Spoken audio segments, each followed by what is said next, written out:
Hello everyone. So today I wanted to talk about a lot of the records that I bought while on lockdown. Now, I work for literally one of the biggest companies on the planet. So I worked from home for like the last 6 months. So while at home, I did get to spend a lot more time just like buying things on the internet. So I did buy a lot of records, and I wanted to show you the ones that I bought. So here goes nothing. First up is Sanadista, and this is by The Clash. This is a triple record. It has 6 sides, a lot of songs, obviously. And yeah, this is a great record. This is kind of like similar to the White Album insofar as like the band kind of touches on a lot of different like styles and genres of music. And you know, like a lot of Clash's music, this is very politically driven. So in fact, this is named after the Nicaraguan rebels from back in the early 80s, which I think had to do with Iran-Contra too. It's a whole thing. So anyway, yep, there's Sanadista by The Clash. Next up is another Clash record. Now this is Black Market Clash, and this is just like a small collection of like B-sides and whatnot. So this is, I think it's a 10-inch. It's my first ever 10-inch record. So, but it does spin at 33 1/3. But yeah, this is kind of cool. I'm a big Clash fan, and I recently started buying their records. So happy to have this. Plan on getting all their albums on LPs, vinyl, whatever you want to call them. So yeah, Clash. And here's another Clash record, and this is probably their most famous album. This is London Calling. This is a double record, and I bought this on Amazon, and I ended up paying 25 cents for it because I had bought this used originally from like Amazon warehouse or whatever, and it got sent to be damaged despite the fact that it was described as like new, like the records were chipped along the edge. So I contacted Amazon customer service, was like, hey, you know, I want to buy this again, but you know, you don't have it at that same price. So they gave me a $10 credit, and I originally used like Amazon points from using like an Amazon credit card. So the actual out-of-pocket cost for me after all of that was 25 cents. So here is a brand new London Calling by The Clash that I picked up for a quarter. When was the last time you were able to buy something for 25 cents? Okay, next up is The Beatles, Rock and Roll Music Volume 1. Now this was on EMI's Music for Pleasure label here, which was a budget label, which is kind of weird to think that the Beatles were on a budget label. As you can see here, this is the original price tag, and it was a £1.75 at a Woolworth. And what makes this collection of songs kind of interesting is that the stereo image is flipped on these. So if, I don't know if you ever, well, you probably have, but if you hear the original like first couple of Beatles albums, where the instruments are on one side and the vocals are on another, for some reason they flipped them on this record. So I think that makes it kind of interesting to own, especially for the price that I paid. So it's from 1976, so before the standardized Beatles catalog. Anyway, there's Rock and Roll Music Volume 1. I'll probably get Volume 2 at some point. Okay. Next up is Elvis Costello's this year's model. This is his second record, and I just picked this up today, which was kind of the reason why I made this video. Kind of thought of the idea on the way home from the record store. So I haven't listened to this yet.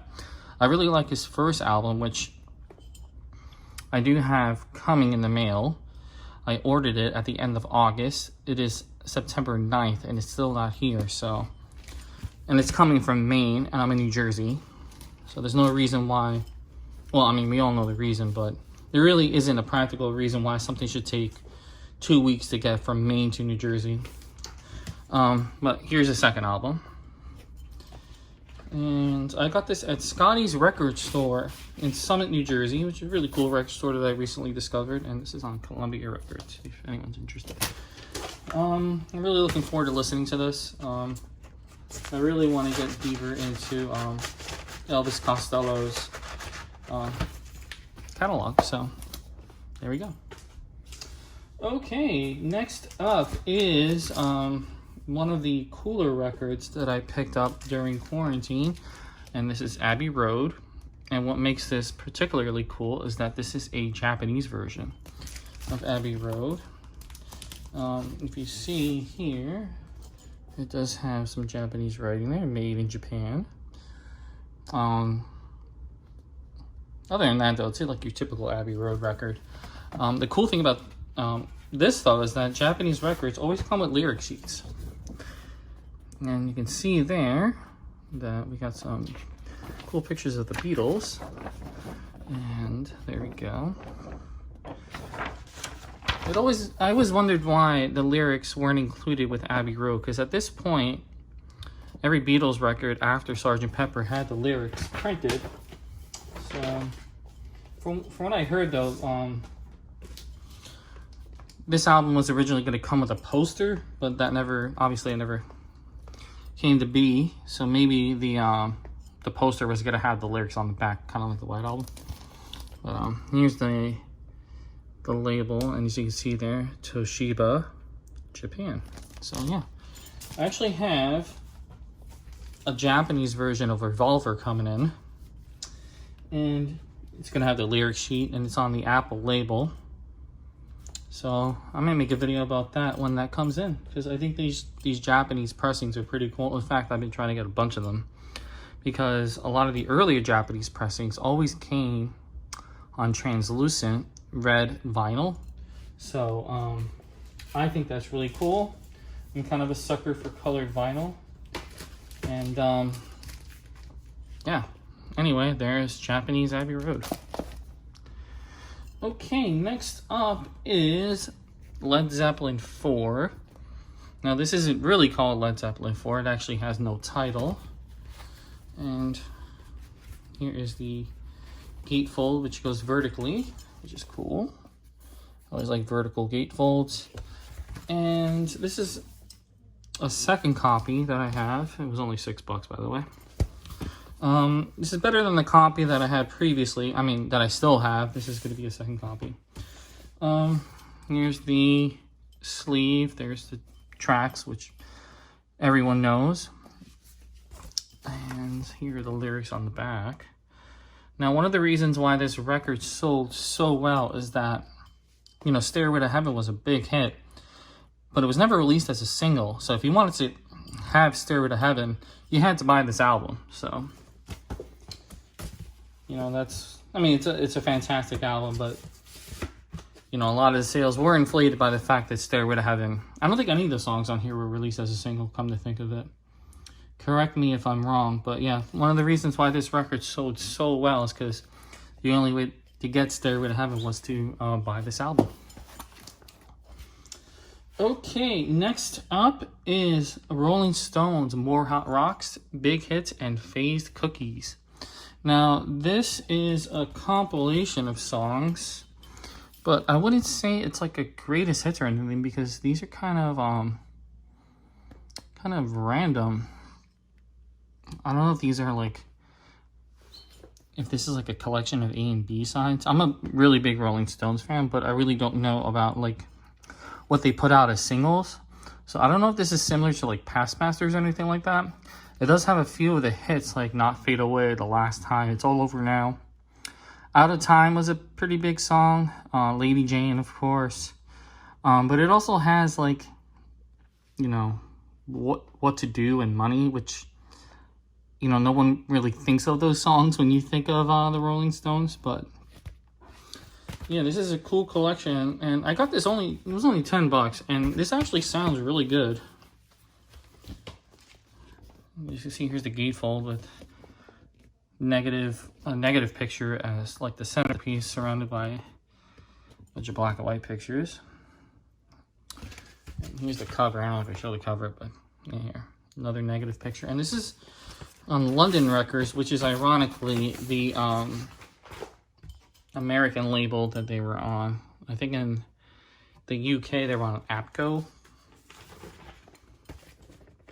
So, yeah, really cool collection. And this particular version that I got for $10, which is in really good shape. I mean, it does have some ring wear here, but that's okay. It sounds really good. I was really surprised by, I mean, it does have some surface noise, but for the most part, this is, it plays really well. So I'm happy with this purchase.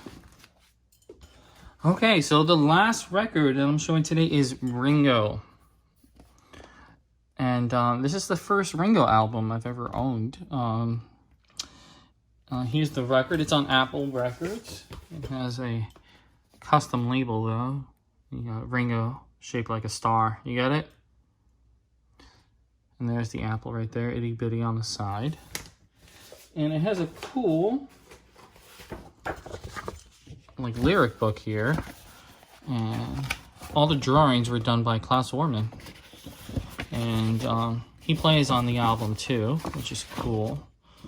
And the other cool thing about this album, here's some more of the drawings.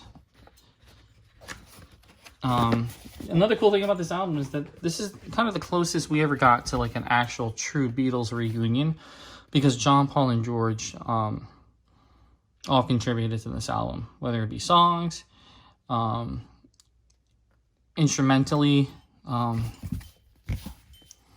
like I'm the Greatest was written by John Lennon, Photograph was co-written by George Harrison, 6 O'Clock here was written by Paul and McCartney. And yeah, this is pretty cool. I mean, this is gonna, I've never owned this album, so besides like the songs that everyone knows, like You're 16, Photograph, I'm the Greatest, a lot of these songs are new to me, so it's gonna be interesting to listen to this and get kind of a quasi Beatles album here. I don't think they ever played together insofar as like, I don't think any of the tracks have like both George Harrison and Paul McCartney on them, or both John and George on them. It's only ever one Beatle at a time, not including Ringo, obviously. Even so, though, that's pretty cool that, you know, in 1973, they were kind of close to burying the hatchet, I guess, because they had to have known that they were all going to be on this record, right? I don't know. I'll look into it more than not at all. But anyway, those are some of the records that I bought during the end times. And yeah, thanks for watching. Stay safe. Wear your masks. Wash your hands. Thank you.